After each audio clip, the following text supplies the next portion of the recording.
do Senhor, pessoal, sejam bem-vindos aqui a mais um vídeo na Coluna Rema, mais um vídeo aqui no IAP TV. Quero já pedir para você se inscrever no canal, você que não é inscrito, curta, compartilhe esse vídeo e que em nome de Jesus você possa ser alcançado com esse vídeo e também compartilhar essa mensagem para alguém que está precisando, necessitando, amém? Antes de qualquer coisa, eu quero estar orando por nossas vidas, amém? Senhor Jesus, nós te agradecemos pela oportunidade, Pai, que o Senhor nos dá dia após dia. Nós te agradecemos, Senhor, porque a sua presença, a sua bondade nos alcança todos os dias, Pai. Que em nome de Jesus o Senhor possa nos conduzir, o Senhor possa, Pai, nos orientar, possa, Pai amado, nos fortalecer em Ti, e que neste momento a nossa mente e o nosso coração possam estar fixos apenas em Ti, Senhor, totalmente sensíveis e sedentos por Ti, Pai. Nós te agradecemos por tudo que o Senhor tem feito em nossas vidas e entregamos e consagramos esse momento a Ti, Pai amado, em nome de Jesus, Senhor. Amém. Amém, queridos. Então, o tema de hoje é como eu posso manter a minha vida pura.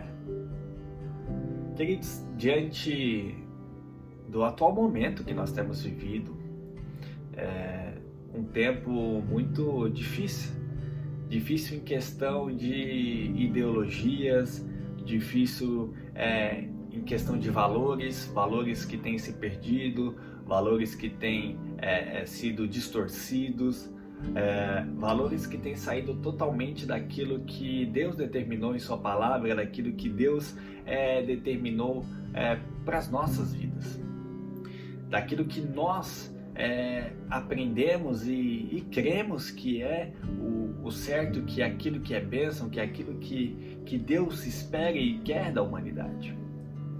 E é interessante, queridos, que se nós formos discorrer por toda a palavra de Deus, a humanidade ela sempre teve essa tendência, porque o que Satanás quer fazer? Ele quer sempre destruir aquilo que Deus criou.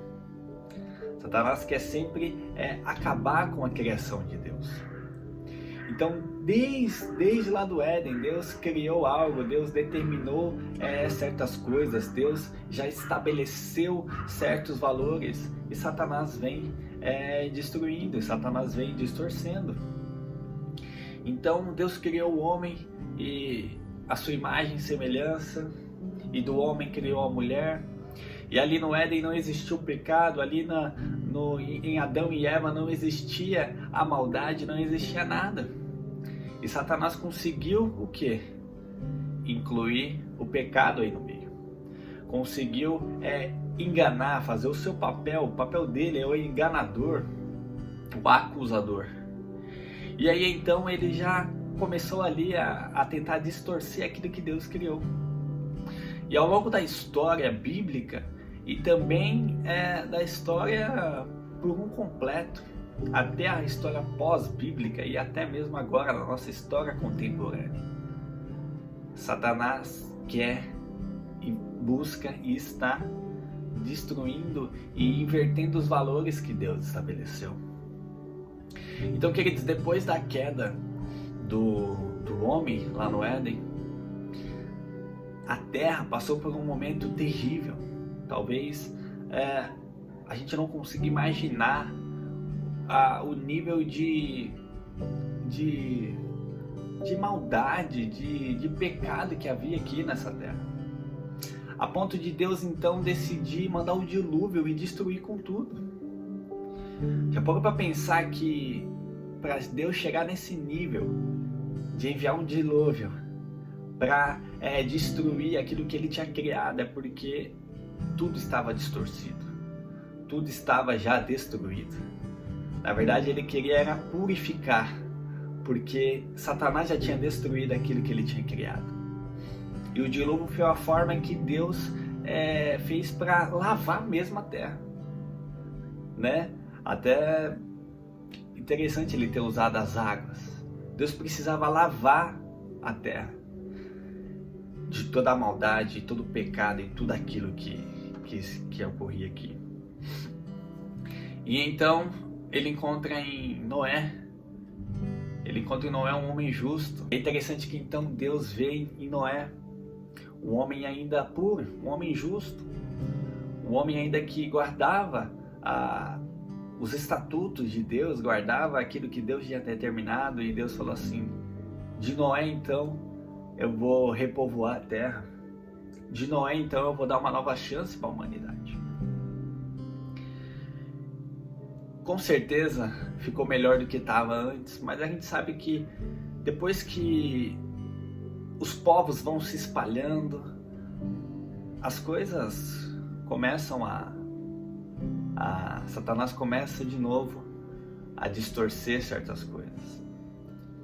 E nós vemos ao longo da palavra várias cidades que chegou num nível que Deus teve que destruir, como Sodoma e Gomorra, como a própria Nínive, que ainda recebeu uma segunda chance, e depois aquela geração tendo se passado, se perdeu mesmo, e aí Deus teve que destruir. No Novo Testamento, por incrível que pareça, mas depois podem ler, até mesmo Cafarnaum recebeu uma sentença de Jesus, e hoje a cidade nem existe mais, é um sítio arqueológico lá em Israel.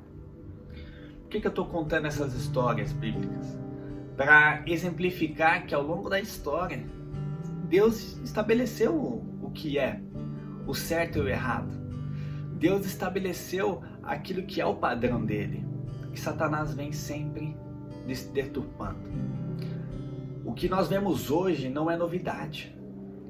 O que nós vemos hoje é o retrato daquilo que ele vem fazendo ao longo de todos esses anos, ao longo de por volta desses 6.000 e poucos anos, de Adão até nós. Então, queridos, é algo que sempre existiu. E aí eu paro para me perguntar, como é que então, ao longo desse tempo, por exemplo, Noé se manteve firme, a ponto de ser o único com sua família que foi salvo daquela era pré-dilúvio? Como que Abraão se manteve firme em meio a um mundo de paganismo? Ele foi tirado de uma terra que era totalmente pagã, escolhido por Deus para dar início ao povo de Deus. Como que o rei Davi se manteve firme em tantas culturas pagãs ali em volta, e ele se manteve firme no Deus dele, mesmo ele passando por tantas dificuldades? Como que os profetas que passaram ao longo de Israel se manteram firmes com tanta idolatria, tanto que já tinham trago para a própria terra, tanto dos povos ali perto? Como que os apóstolos se manteram firmes, mesmo em meio a tantas perseguições e tanta cultura romana tão pagã, tão impura mesmo?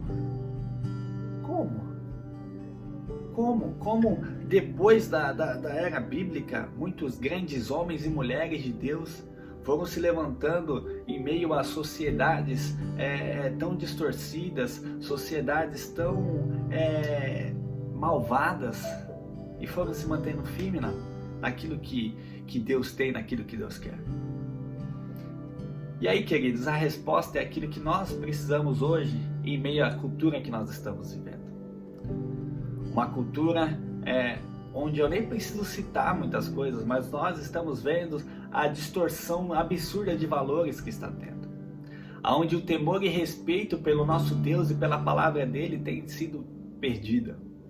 Onde, queridos, nós temos recebido informações e setas de tantos lados, da televisão, das redes sociais, dos filmes, das séries, até mesmo no hall de convívio de amigos, enfim, setas de tantos lados, distorcendo aquilo que fere a nossa fé, aquilo que fere o nosso Deus.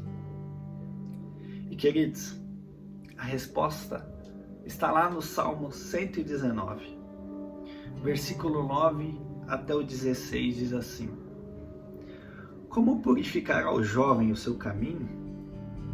observando-o conforme a tua palavra.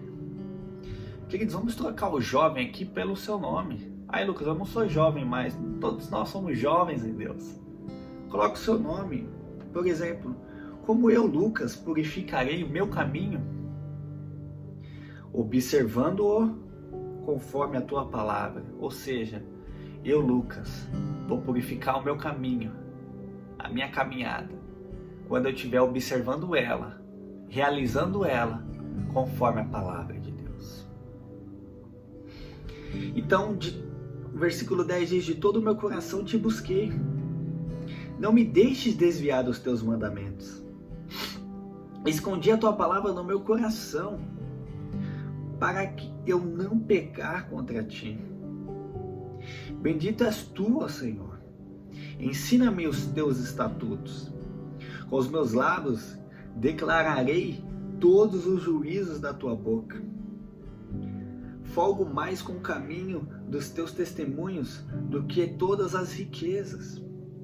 Em teus preceitos meditarei e olharei para os teus caminhos. Alegrar-me-ei nos teus estatutos. Não me esquecerei da tua palavra. Queridos, a forma é a palavra de Deus. A forma é, além de eu meditar e estudar a palavra de Deus, eu caminhar segundo ela.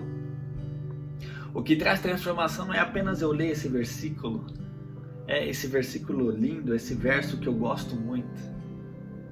Salmo 119, ele é focado no prazer e na correção que é a palavra de Deus. Leia ele depois. Ele é grande, mas ele é muito bom.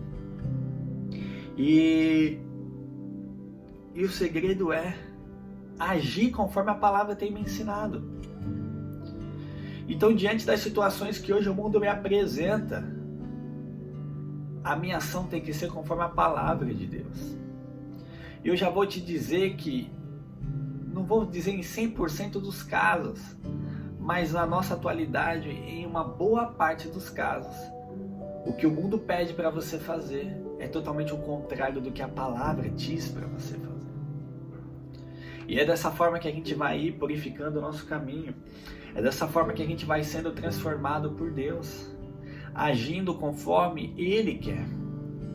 Por isso, queridos, é extremamente necessário que nós estejamos relacionamento com Deus. O comum de todos esses homens que eu citei lá no começo, que em meio a culturas totalmente distorcidas e até algumas que foram realmente destruídas, é o que eles tinham intimidade com Deus. Eles conheciam a palavra de Deus. Eles tinham vida de oração. Eles tinham vida de busca pela direção de Deus. Eu tenho plena convicção que eles não davam um passo sequer sem perguntar a Deus antes. E os exemplos que eles deram passo sem perguntar a Deus antes, eles erraram, eles caíram. Então é extremamente necessário que nós, eu e você, busquemos ao Senhor. Busquemos ao Senhor com todo o nosso coração, busquemos ao Senhor com todo o nosso entendimento. Busquemos a palavra de Deus. O que Deus pede para Josué quando Moisés morre e Josué tem que assumir o lugar de Moisés? Deus fala: seja forte e corajoso. Medite no livro da minha lei de noite e de dia. Porque Deus especificamente pediu para Josué meditar naquele livro, nesse livro. E naquele momento, eram os 5 primeiros livros que nós temos aqui. O Pentateuco, o livro da lei, a Torá. Por que Deus pediu para Josué meditar? Por que Deus pediu para Josué meditar de dia e de noite? Porque Josué precisava guiar aquele povo para conquistar a terra prometida. E para aquele povo conquistar a terra prometida, eles precisavam seguir fielmente os estatutos de Deus. Eles precisavam seguir fielmente o padrão de Deus. Para aquele povo ser estabelecido ali como uma nação, como um reino, eles precisavam seguir fielmente o que Deus tinha ordenado, o que Deus tinha pedido. E assim os planos foram abençoados. Assim a conquista da terra foi abençoada. Assim Deus faz em nossas vidas. Nós precisamos, queridos, nós precisamos buscar a palavra de Deus e entendê-la.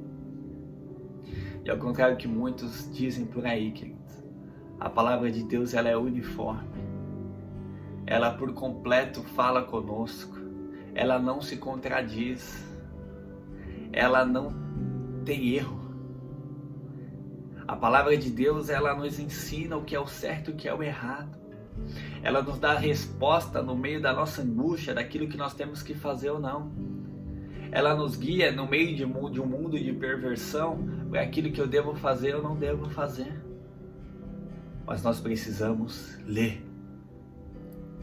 Deus espera de nós, querido, não apenas filhos que ouvem Ele de outras pessoas, da pregação, de um ensino. Tudo isso é importante, claro. Mas Deus quer que sejamos filhos, que busquemos Ele, cada um no seu individual, em sua palavra e em oração. Cada um da sua forma, querido. Deus, Ele fala no individual de cada um.